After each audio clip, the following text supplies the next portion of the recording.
Hi, I'm Izzy Frank with Seeds to Success Louisiana Farm to School program. Welcome back to our series, Sustainable School and Home Gardening. In this video, we will discuss establishing your garden using transplants. And by now, I'm assuming that you've all gotten your garden soils prepped. But if you need some additional guidance on that, check out the video we've linked in the description. There are generally two ways to plant a garden: direct seeding and transplanting. Today, we're going to be exploring transplanting. This is when you sow seeds into a cell tray or small pots, and we'll let the seeds grow into small plants, which are known as transplants. It's called a transplant because we grow it out first, and then we transplant it into the garden.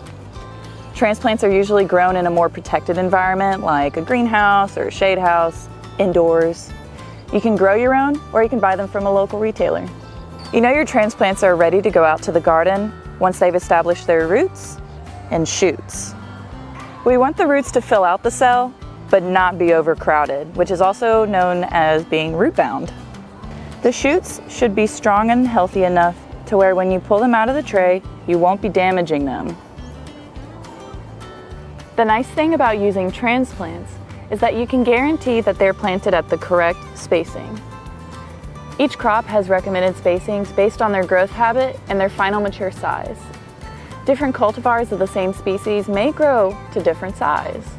Make sure to research your cultivars. General recommendations for plant spacing can be found on our website. Just go to the Seeding Louisiana tab, then Seeds to Sow, and select the species you wish to learn about.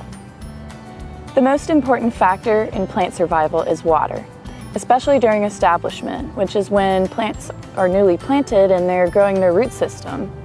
Plants that are stressed out during establishment often don't catch up or become healthy, mature plants. In general, the soil or media used for planting or sowing seeds should be kept moist, but not drenched.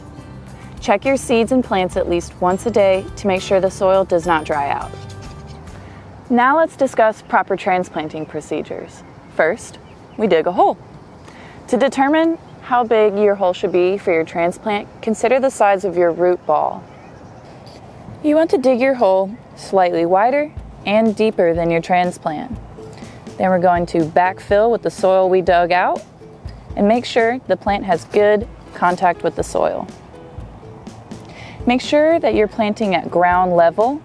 We don't want the transplant to be held up with the soil around it, and we don't want it to be too deep with a crater around it.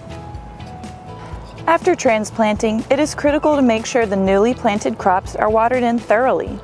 This is easy to determine when planting in a pot because you can see when the water runs out the bottom.